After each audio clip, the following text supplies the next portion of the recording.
Oke, kita mulai. Mungkin bukunya bisa dibuka untuk buku itu bab 4 ya, bab 4. Sudah ketemu semua ya? Yang gabung baru malah hilang. Materi kita tentang pengolahan bahan pangan, serealia, umbi dan kacang-kacangan menjadi makanan dan minuman. Ya, makanan atau minuman.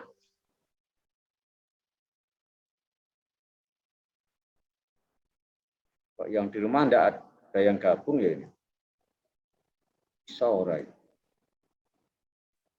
Untuk peta materi nanti ada pengertian, jenis dan manfaat, teknik pengolahan, tahapan pengolahan, dan lanjutannya ya.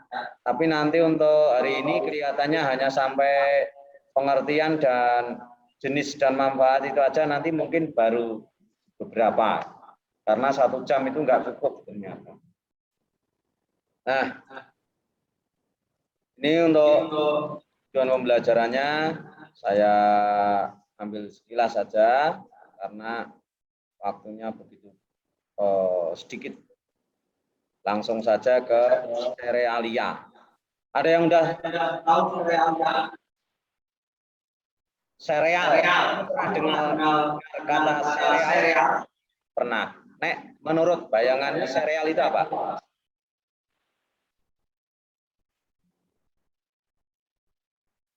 Kalau kamu makan sereal, sering makan sereal apa itu?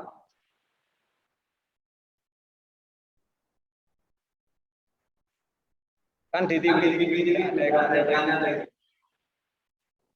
serealia adalah jenis tumbuhan golongan tanaman padian atau rumput-rumputan, dalam bahasa Latinnya itu Gramineae, yang dibudidayakan untuk menghasilkan bulir-bulir berisi biji-bijian sebagai sumber karbohidrat. Itu ya. Nah, biji tumbuhan serealia itu buah tipe khusus yang disebut karyopsis. Nah, nanti kalau ada soal itu nanti seperti ini jawabannya karyopsis ya. Kemarin masih ada yang tanya, padahal sudah saya jelaskan, sorenya masih tanya. Tuh, lah nanti untuk kamu mungkin yang tugasnya saya letakkan di classroom di jam yang kedua saja. Untuk hari ini berarti mungkin malah enggak saya beri tugas ya. Nah, itu kemudian untuk serealia sendiri itu banyak spesies, sehingga kandungan zat gizi serealia juga sangat bervariasi tergantung jenis ini. Tetapi umumnya kaya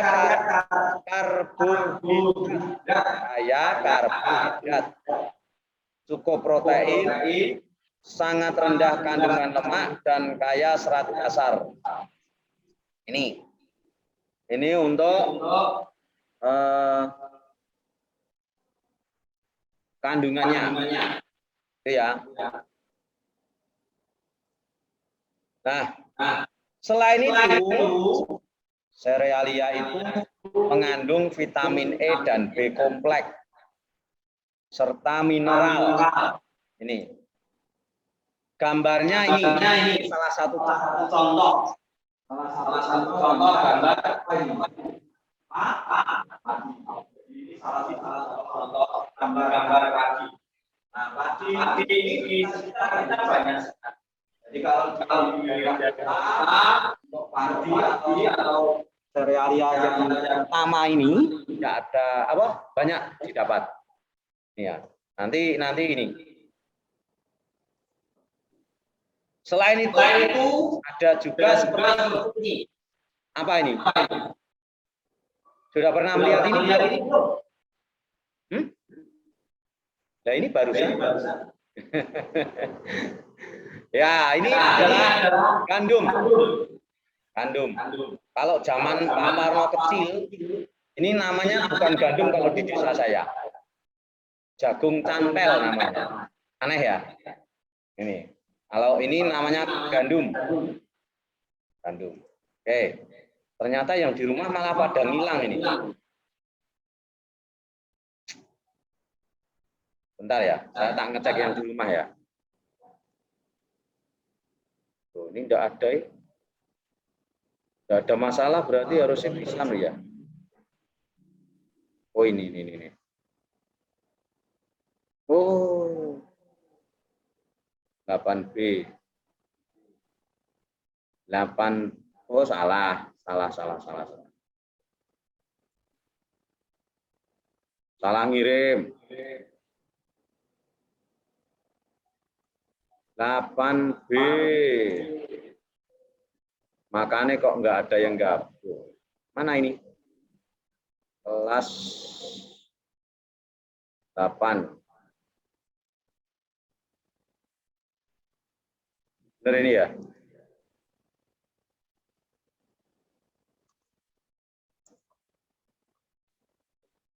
Oke, ya udah.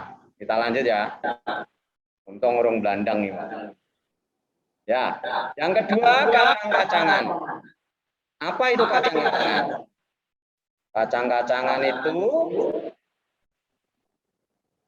biji berukurannya lebih besar, jadi bijinya lebih besar dibanding serikaya. Ya, yang digunakan untuk bahan pangan manusia dan juga hewan ternak.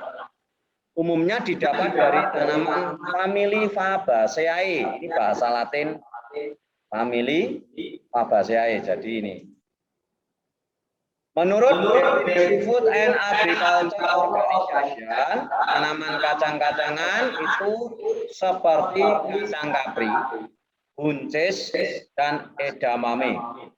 Tapi kalau yang dipanen muda, ini tidak termasuk kelompok kacang-kacangan. Ini mengandung serat pangan yang larut dan dapat membantu menurunkan kadar kolesterol dalam darah. Udah. Oke. Ya, merupakan sumber energi dan mengandung banyak nutrisi seperti karbohidrat kompleks, ya, karbohidrat kompleks, folat dan besi. Oke, saya menyapa yang di rumah dulu. Bisa mendengar Pak Parno yang di rumah? Bisa mendengar Pak Parno? Bisa, Pak. Dewa, bisa mendengar Pak Parno? Bisa. Bisa, Pak. Ini untuk gambarnya, kacang-kacangan ya. Jenisnya ini apa ini? Buncis ya? Oke.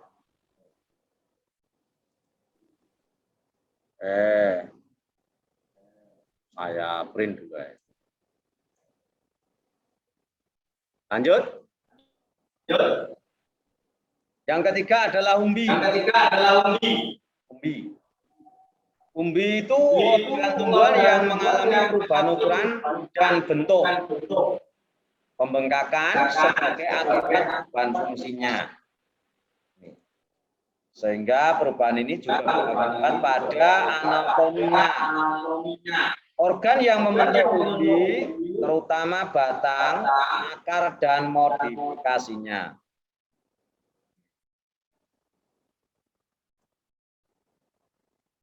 Umbi biasanya berada tepat di bawah permukaan tanah, meskipun dapat pula terbentuk jauh di dalam maupun di atas permukaan.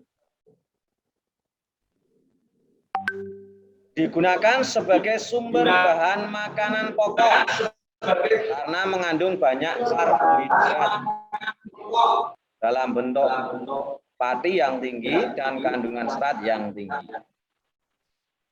Ini untuk umbi. Nah, gambarnya seperti ini. Gambarnya. Ini kok yang gabung cuma sedikit ya. Ini yang sebelah kiri gambar apa ini? Gambar apa? ubi, jalar. Kemudian yang kanan adalah ubi kayu atau singkong. Ini. Oke. Lalu jenis serealia dan tanaman.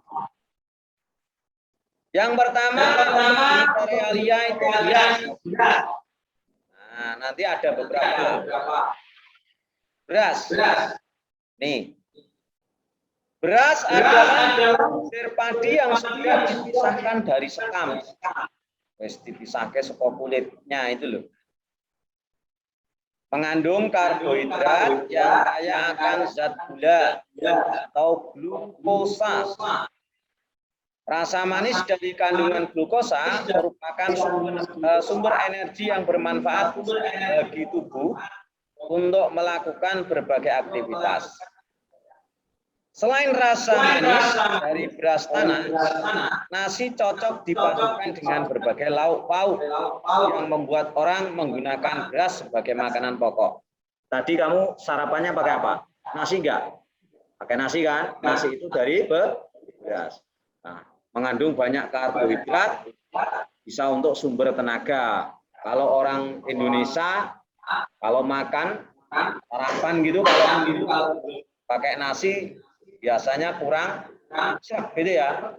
Misalnya kamu sarapan dari rumah roti, minumnya susu, tapi ternyata ketika di sekolah tetap masih merasa lapar. Itu bedanya. Padahal sama-sama sudah ada vitamin, protein dan lain sebagainya ya. Tapi yang namanya orang Indonesia itu nek urung nasi ketoke urung mantep gitu ya.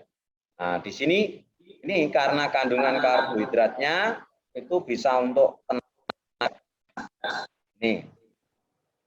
Rasa manisnya itu dari kandungan glukosa. Sumber energi juga ini ya. Nah, ini. Nah, kalau kamu makan nasi tok tanpa lauk ya kurang pas. Maka di sini selain cocok dipadukan dengan lauk pauk sama sayur tentunya ya. Nah, karena beras itu ternyata berbeda-beda. Dan itu bisa diatur secara genetik. Nah, ini biasanya karena sudah adanya perkembangan teknologi pangan. Teknologi pangan yang saat ini berkembang itu kan juga sangat bagus sekali. Varietas beras itu sendiri atau padi itu sendiri bermacam-macam. Jadi kalau kamu makan nasi dari beras IR64 sama C4 itu wis beda. Ya enggak? Sudah pernah dengar tuh? Beras mentik sudah pernah dengar? Rojo lele sudah pernah dengar? Nah, seperti itu. Itu sebenarnya dari pengembangan teknologi. Dulu kalau waktu Bapak orang kecil itu padinya itu tingginya segini. Sekarang cuma segini, tapi lebih banyak, isinya lebih banyak. Kalau dulu segini tapi waktunya juga lama. Sekarang pendek, umurnya juga pendek, tapi isinya lebih banyak. Padinya tadi yang digambar tadi itu. Jadi kalau panen itu hasilnya itu lebih banyak yang sekarang karena sudah ini tadi dikembangkan dengan teknologi. Itu ya. Jadi kalau Pak Tani itu mau menanam padi itu kan namanya membuat bibit dulu ya, menyebar benih itu. Nah itu benihnya itu diambil dari padi yang sudah pilihan tadi yang sudah dikembangkan. Kalau hanya untuk misalnya nantinya bukan untuk makan sehari-hari, biasanya ada yang Semeru, IR Semeru itu berasnya atos. Tapi memang itu bukan untuk konsumsi yang makan sehari-hari. Itu nanti diolah menjadi produk lain. Gitu. Tapi kalau yang makan hari-hari paling tidak itu 64. Terus C4 itu juga empuk. Apalagi mentek itu. Ya, mentek itu juga empuk. Harganya juga empuk itu. Ya, rojo lele itu harganya juga mahal. Nah, ini untuk gambar berasnya. Ini. Nah, tadi beras sendiri disebut macam-macam toh. Ini ada beras putih. Nah, berasnya yono sing warnanya putih. Nanti juga ada warna lain. Nah, yang warna putih agak transparan itu kandungan sedikit aleuron. Dan kandungan amilosa umumnya hanya sekitar 20%. Nah, ini beras ini mendominasi pasar beras. Berarti ini sing banyak dibeli orang. Ya, ini. Lalu ada beras merah. Oh, kalau tadi beras putih, sekarang beras merah. Kalau beras merah itu nek Pak Parno makan karena mungkin kurang biasa ya, itu nggak cocok nek Pak Parno. Tapi itu ternyata bagus untuk kesehatan juga. Mungkin kandungan gulanya yang agak sedikit gitu. Kalau untuk orang-orang yang sudah mungkin 50 tahun ke atas itu biasanya suka konsumsi yang merah ini. Nah ini, kalau beras merah itu akibat aleuronnya mengandung gen yang memproduksi antosianin. Nah ini, antosianin yang merupakan sumber warna merah atau ungu. Ini beras merah. Lalu ada juga beras hitam. Nah, beras hitam ini sangat langka. Kenapa langka? Aleuron dan endosperma memproduksi antosianin dengan intensitas tinggi. Sehingga berwarna ungu pekat mendekati hitam. Ungu pekat mendekati hitam. Tapi orang Jawa, orang sini biasanya terus semu ireng nois dia bilang hitam gitu ya. Nah, lalu ada beras ketan. Beras ketan sendiri itu ada yang putih, ada yang hitam. Ya, beras ketan sendiri itu ada yang putih, ada yang hitam. Nah, beras berwarna putih tidak transparan. Seluruh atau hampir seluruh padinya merupakan amilopektin. Nah ini istilah-istilah biologi ini ya. Amilopektin.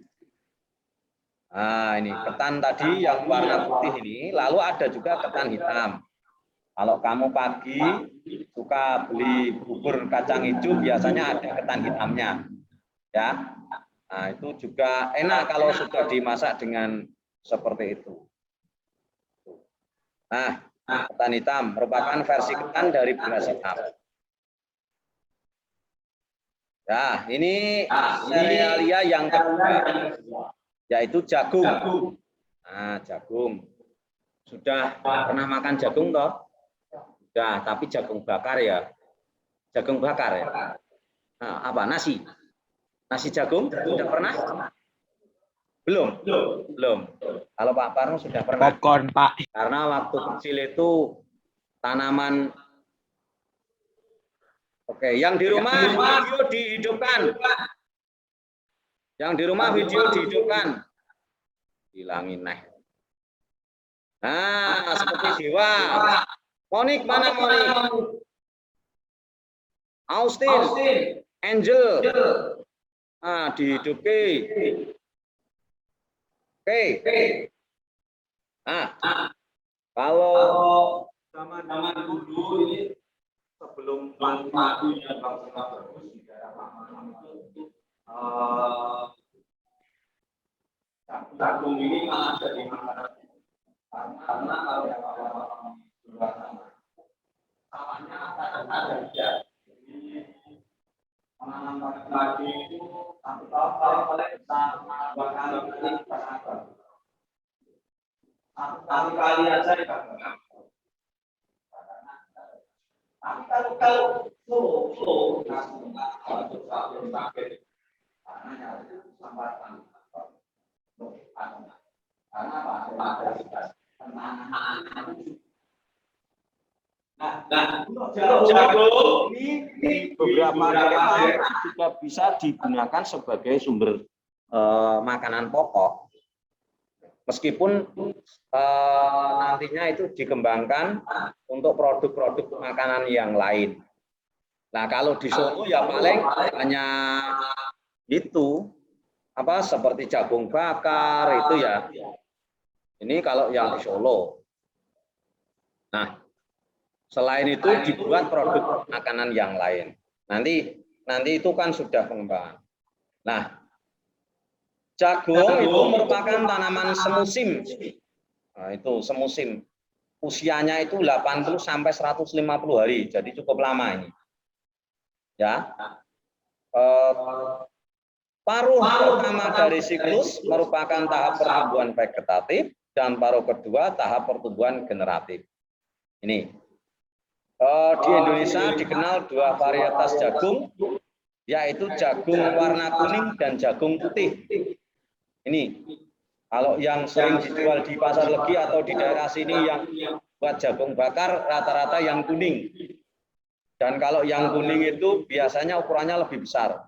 Kalau jagung putih itu kalau waktu Pak Parong kecil ukuran jagungnya itu lebih kecil-kecil. Tapi kalau yang jagung kuning ini sekarang kan sudah dikembangkan. Dalam satu batang ini itu kan bisa 2 tongkol. Kalau zaman dulu baru satu aja belum bagus. Kalau sekarang bisa 2, bisa 3, ukurannya besar. Itu juga karena akibat perkembangan teknologi pangan tadi. Nah ini kaya karbohidrat, maka ini juga menjadi bahan makanan juga. Nah ini gambarnya, kamu sudah tidak asing. Ya, sudah tidak asing. Oke, yang di sini jangan meletakkan kepala di meja, itu menandakan kamu tidak semangat dan tidak siap menerima pelajaran. Oke, dibiasakan tidak meletakkan kepala di meja. Oke, bagian tanaman jagung itu juga banyak yang dimanfaatkan. Ada batang dan daun muda sebagai pakan ternak. Batang dan daun tua sebagai pupuk hijau atau kompos. Kemudian batang dan daun kering sebagai kayu bakar. Kemudian batang juga itu bisa digunakan sebagai lanjaran atau turus. Jadi kalau menanam misalnya kacang panjang gitu, bisa digunakan untuk lanjaran. Jadi kalau kacang panjang itu kan harus dirambatkan gitu ya. Nah itu bisa digunakan sebagai lanjaran.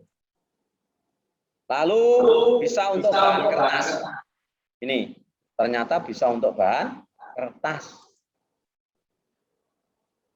Nah, buah jagung muda itu atau putren dalam bahasa Jawa, sayuran ya, bisa digunakan untuk sayuran, bergedel, bakwan, dan sambal goreng. Jadi kalau di sini, kalau istri saya itu biasanya kalau masak sayur bening disertai jagung muda. Mungkin ibumu ya pernah. Ya. Lalu kalau jagung yang tua ini seperti yang saya sampaikan di depan, selain jadi nasi itu bisa jadi marning, brondong atau popcorn itu ya. Lalu roti, kue kering, pakan ternak, bahan baku industri bir, industri farmasi, dan lain sebagainya. Oke, ini untuk jagung. Selanjutnya gandum. Nah, ini gandum. Orang India menjadikan gandum utuh yang sudah menjadi tepung atau yang dikenal dengan sebutan atas sebagai makanan pokok mereka. Kalau orang India makanan pokoknya gandum. Namun di Indonesia hanya menjadikan gandum sebagai bahan roti dan mie. Bedanya di situ. Ya, kalau di India malah jadi makanan pokok. Nang Indonesia gandum hanya untuk bahan roti dan mie. Itu. Nah, gandum juga punya kandungan karbohidrat yang cukup tinggi, sama seperti nasi. Ini untuk gambarnya. Ya. Ini. Lalu manfaatnya. Nah, untuk kesehatan tubuh ya, karena bisa ini tubuh merasa kenyang lebih lama. Kenyangnya ternyata lebih lama. Karena serat larut yang ada di dalam gandum cenderung memperlambat pencernaan karbohidrat sehingga mengurangi lonjakan kadar gula darah yang pada akhirnya tak akan mendesak untuk selalu makan. Bedanya di situ. Berarti awet warak ya. Awet kenyang lah istilahnya. Ini kalau makan gandum. Lalu bisa menurunkan kadar kolesterol dalam darah. Ini kalau orang yang kolesterolnya tinggi berarti malah lebih disarankan ini ya. Bisa menurunkan kadar kolesterol soalnya. Lalu bisa menurunkan berat badan. Nah, berarti sing aboten awake bisa. Kalau di sini yang gemuk cuma itu kok. Yang lain masih kurus ini. Yang gemuk cuma itu sama saya. Ya. Yang di sini. Oke, lalu bisa menyembuhkan sembelit. Nah, karena gandum merupakan sumber serat yang dibutuhkan tubuh. Senyawa fitokimia pada gandum bisa mengurangi risiko seseorang terkena kanker. Berarti sangat bagus ini. Ya, bisa mengurangi risiko kanker. Nah, selanjutnya sorghum. Sorghum. Nah, apa itu sorghum? Sorghum adalah tanaman serbaguna yang dapat digunakan sebagai sumber pangan, pakan ternak, bahan baku industri. Ini. Mirip tanaman sorghum, mirip, namun tumbuh lebih tinggi dan cocok ditanam di tempat yang kering maupun berair. Kalau jagung itu hanya yang kering. Kalau jagung itu kena air langsung mati malah. Terlalu banyak air mati. Itu kalau jagung. Tapi kalau ini ternyata bisa di tempat kering maupun berair. Dan tahan terhadap hama. Nih, tahan hama ternyata. Dari segi gizi, sorghum itu mengandung karbohidrat, protein, ya, kalsium, dan zat lain. Itu ya. Ternyata nenang kono terlalu cilik ya. Berarti ini nanti saya rubah ini. Nah, ini untuk bentuknya. Bentuknya ya. Nih. Gambarnya.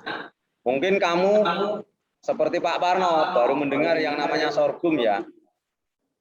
Baru mendengar ini. Kalau Pak Parno ya begitu mengajar prakarya baru mengenal ini sorghum. Oke.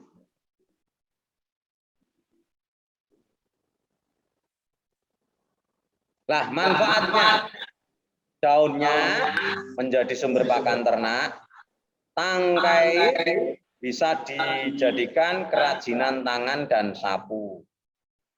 Nih, ternyata bisa untuk sapu. Bunga sorghum yang juga bisa dimanfaatkan sebagai bunga kering untuk hiasan. Batangnya adalah lumbung bioetanol dan bahan pembuat kertas. Bahan yang masih muda bisa dibuat sirup karena rasanya manis. Caranya mengupas kulit batang yang masih muda dan diambil bagian dalamnya. Ini untuk sorghum. Ya. Lalu untuk akar digunakan sebagai jamu untuk memperlancar peredaran darah. Kemudian bijinya, ya, kandungan gizinya sangat besar, nilai protein, kalsium, dan karbohidratnya lebih besar dibanding beras dan jagung. Nah, itu. Oke, sampai di sini dulu. Ada yang mau ditanyakan tidak? Tidak. Kalau tidak, apa tanya sedikit saja. Tidak sulit.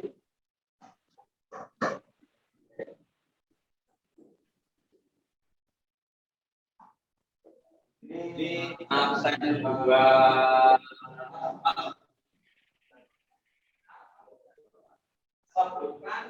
sebutkan contoh serialnya. Tadi saya membaca. Satu, satu.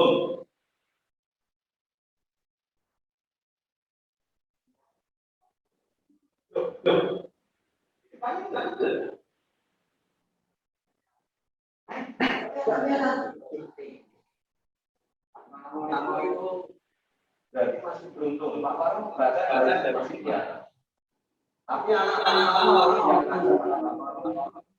yang min koma ini karena dari bapak anak Pak Warung itu tak sebarkan tidak sama. Jadi sudah tidak terpantau. Baru 500 tahun kami sekarang. Makanya mungkin dari gaya bayar ya itu bisa. Nah, saya lebih suka. Kalau kamu ini berapa?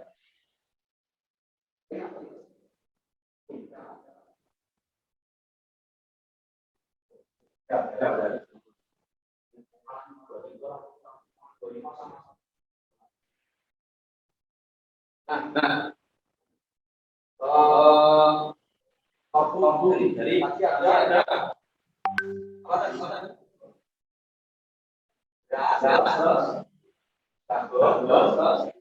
tanduk, satu. Itu jenis sere. Untuk yang kacang-kacangnya lalu pengertian pengertian dari sereal.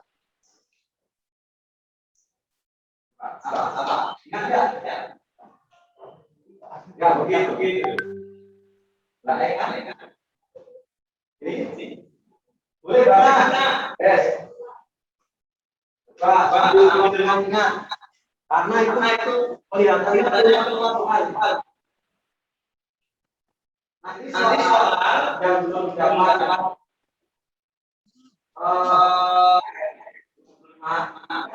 harus mengulang yang segera ada. Nanti saya baca perhatikan yang lebih daripada satu tidak saya lihat. Kalau belum dapat sudah nanti saya ambil yang terbaik. Tapi kalau tantangan itu hanya sekali kesempatan. Tapi kalau yang berat sampai mendapat sampai. Coba saya aja. Ya. Ini golongan anak-anak apa tahu menurut dalam bahasa Latin gaung ini naik ya salahnya. Ada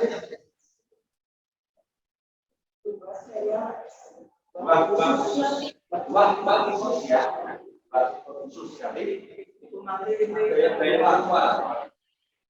Nanti yang ada yang dan yang ada tidak sendiri. Tapi nanti suatu ketika saya beri ya. Jadi tadi Pak Imam sudah menanyakan contoh dari yang tidak dapat gandum dan yang pengertiannya. Oke. Mungkin cukup ya untuk yang serealia. Lalu manfaatnya sekarang. Saya akan bertanya untuk manfaatnya. Yang di sini tidak saya tampilkan, weh.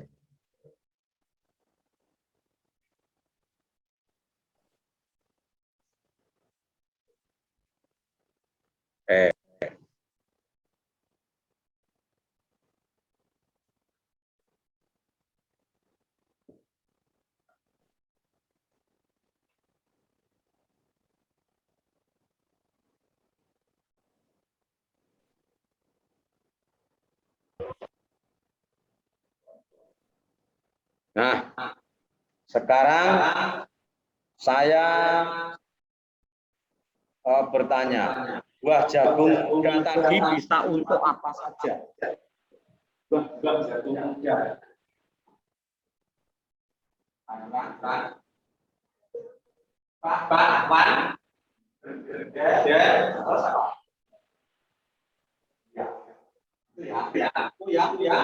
Lalu untuk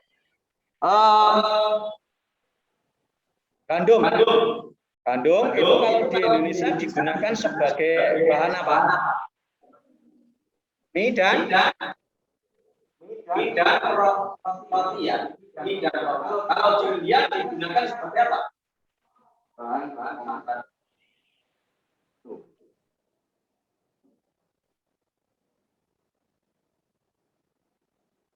lalu untuk sorghum. Sorghum tadi mengandung, waduh waktu ini habis ya. Nah, udah sampai sini saya berapa ya? Karena ini nanti kan langsung persiapan yang jam kedua. Untuk kita sampai nanti untuk kacang-kacangan kita lanjutkan di pertemuan yang datang. Kemudian untuk nanti ke besok ya, yang jam selanjutnya itu. Besok ya, itu nanti bisa kita gunakan untuk soalnya. Gitu ya? Ada kurang lebihnya yang sebesar-besarnya. Kemudian ketemu lagi di pertemuan yang akan datang.